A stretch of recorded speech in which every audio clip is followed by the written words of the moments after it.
Namaste, I'm Mayank. My teammates Manas and Visha are here with me, and we are going to present what we've done as a part of Project Viman.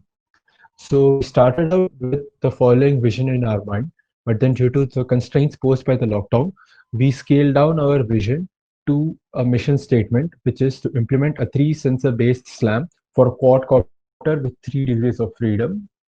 The three sensors that we are using are as follows, and the degrees of freedom are translation and rotation about the z direction and translation along the x direction. The code developed as a part of this project would be implemented on an RPi and an Arduino board. So, what have we done until now? So, to begin with, we first built a systems view of our complete project. So we'll be having sensors that give input to our microprocessor that generates the actuating command and gives it to a microcontroller, which in turn generates PWM signals that drives the actuators. On going a bit deeper at a component level, the actuators are basically a system of ESCs and BLDC motors. Now, at the sensors, uh, data from the camera and the BMP pressure sensor can be processed directly, but then data from the 6 TOF IMU needs to be pre-processed. So this is done on an Arduino Nano board. So this is like a complete component view of our system. Now, coming to the functional view, we have multiple functions being executed by different components. Uh, in this presentation, we will be discussing all these, how we have implemented all these components and how we have simulated them. We have used these set of tools in our final result. Along with them, we have also taken a CAD model from internet, which was available for open source, modified it a bit in SolidWorks to meet our requirements, and we've used this model to simulate the drone in a simulator known as Gazebo. So, coming back to the functional view, we begin with how we have implemented these two functions for our camera. From the image processing side, we have done a small simulation. Here, we are trying to achieve the jet direction motion. For that, and along with that, we are testing the camera. So, for testing the camera, you can see it's a detecting the color and it's a moving in the jet direction. So, for the detecting the color, we are using the threshold algorithm. For visual odometry, we need to deal with two parameters, key points and descriptors. There are many algorithms to for this parameters which will be running on the microprocessor, but by considering the computationally friendly algorithm ORB, we are making sure that any microprocessor can process the data according to these algorithms. That algorithm is ORB. Basically, it stands for oriented, fast, rotated, brief. On the fundamental level, it describes the key points and descriptor in terms of binary numbers, which is efficient to compute. You can see the images and the result, the key points, corners, and the comparison between the two frames. It's not 100% accurate, but it is given us a good solution. After comparing the frame, we want to find the relative position of the camera. So basically we know O1 to P, OR to P, we want to know O1 to OR. Without going into mathematical details, let's see the algorithm. Algorithm is like, first we will calculate the fundamental matrix which will contain the all information about vectors. Then camera matrix. Camera matrix is a fixed matrix and it contains the information about focal length of the camera, its position, its orientation, all the properties related to the camera. Then essential matrix. From essential matrix, we can estimate the relative position through homogeneous transformation matrix. So it's enough. Now see the result. X, Y, Z direction relative coordinates it is showing, and yeah. So the next is there is a truth.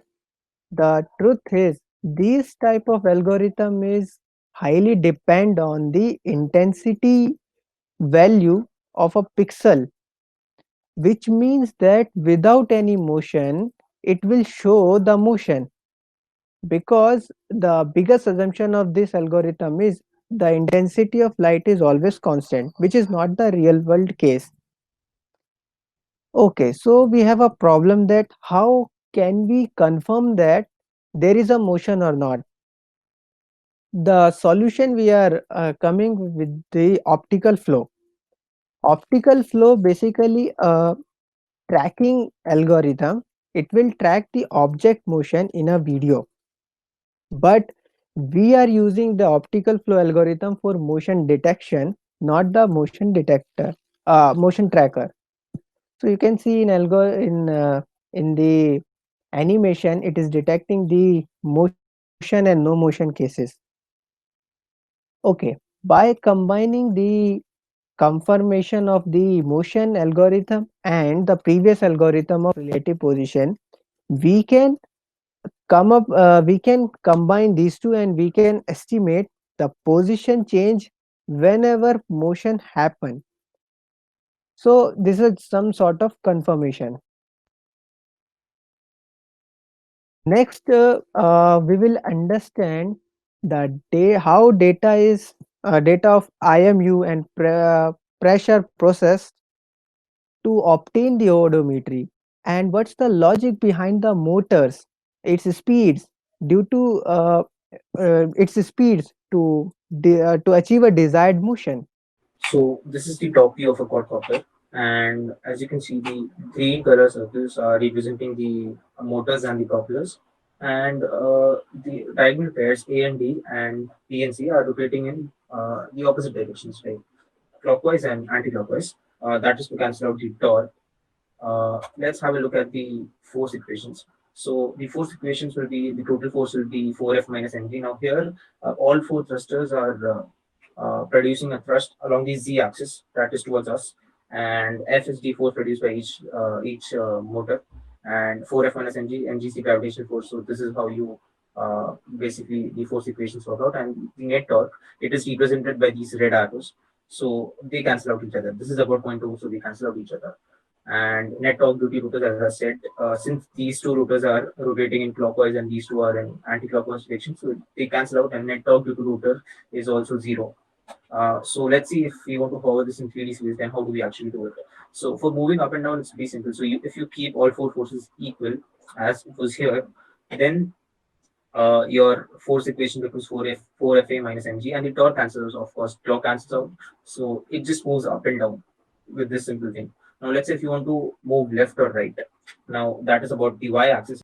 For moving left, for moving left this way, you increase the speed of these two motors. For moving right, you increase the speed of these two motors, that is the left side.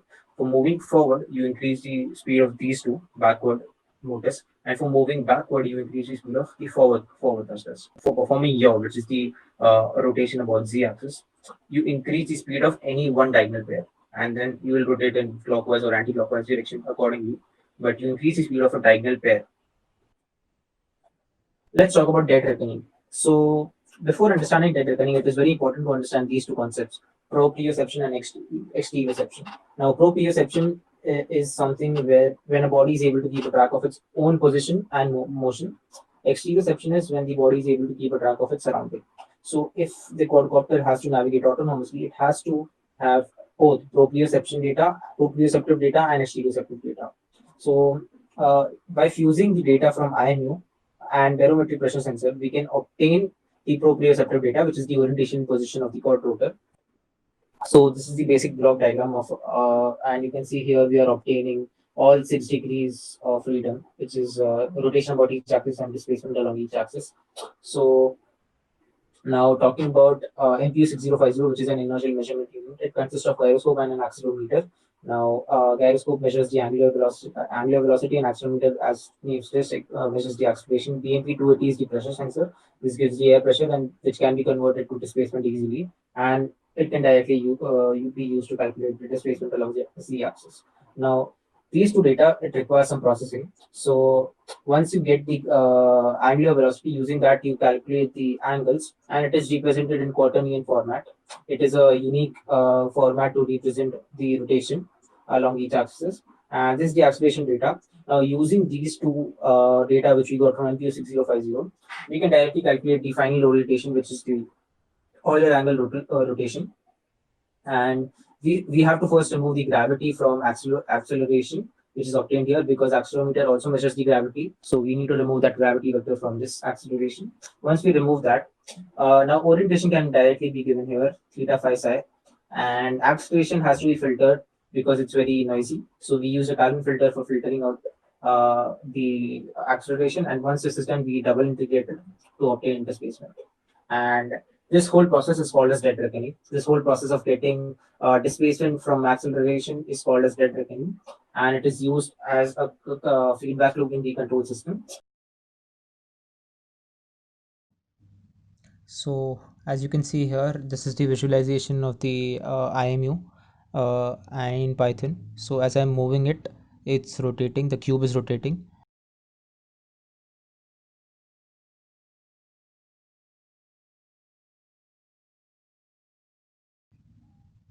As I move it forward, the cube moves forward, and if I try to move it backward, it moves backwards.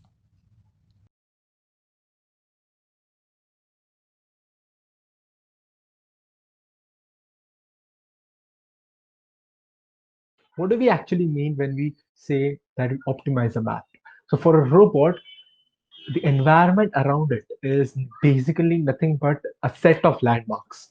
No, so when we say mapping, we are basically concerned with knowing where a particular landmark is located in the environment. So that is what mapping is. But then now when my robot moves in the environment and learns about various landmarks, since the sensors are noisy, we don't get perfect readings, and also sometimes robots take multiple readings of the same landmark, and our bot has to know that it is looking at the same landmark and not at a different landmark. So in order to achieve all these things, we need to optimize the map that is obtained. So in order to do this initially, we thought of using a framework known as G2O initially, but then we found that it is a bit more complex for us to understand than we initially thought, and it is also a bit more computational intensive. So looking forward for lesser, computational intensive algorithms, we found DBSCAN. So this basically stands for density-based spatial clustering of applications with noise. So what it does is, from a given set of data, for example, this is a given set of data. So now what I want my computer, okay, or basically my processor to identify is where are clusters located in this particular. So for a human, it's easy to identify that this is a cluster, this is a cluster, this is a cluster, and all these things. But how can robot identify this and convert it into something like this? This is the optimized graph. So DBSCAN helps us in doing it. So what unoptimized map you see over here is the actual data that we obtain from our simulation, and this is the optimized map. So in our simulation, what we are basically doing is we are rotating our robot 360 around, round and round, and it slowly flies up. And while it is moving in this particular fashion, it locates landmarks around it, and whenever the landmark is positioned exactly at the center of its camera frame, only then it records that a land no that it has observed a landmark. So like over you can say this is the lowest level. The height of each of these partial cylinders is around zero point 0.4 meters. So whenever the robot reaches the middle of this particular partial cylinder, it makes a recording. So at the height of zero point 0.2 meters, it has located a red colored landmark, at an angle of 20 degrees. You can see from the protractor, and even over here you see it is near closer to 20 degrees. Next, it then identified a yellow colored landmark at the same height at around 80 degrees. So that's what you see over here, 80 degrees. So we see that DBScan as an algorithm is pretty efficient in doing it. So now I'll be showcasing a complete simulation, on how we obtained, this a map, and using the concepts that we previously spoke about, controlling the drone and using the IMU and all those things. Before jumping into the simulation, I just want to mention a few things. This particular simulation is being done on the Ubuntu operating system using ROS Melodic and Gazebo. And you can see multiple terminals over here. In the very first terminal on the top left corner shows us what the drone's camera is observing. The terminal beside it shows which color has the camera identified. The smaller terminal below it is going to display the altitude measured and the IMU data. And the biggest terminal, ROS run Viman control VM underscore Z. So that's where, that's the terminal used through which we are going to control our bot. Like we will start and stop it and all the other things which I'll be explaining further. So now we will just launch our Gazebo software. So you see it is launched, and this is the environment that we have built. Everything has been done in using SolidWorks. This is a top view and a few side views.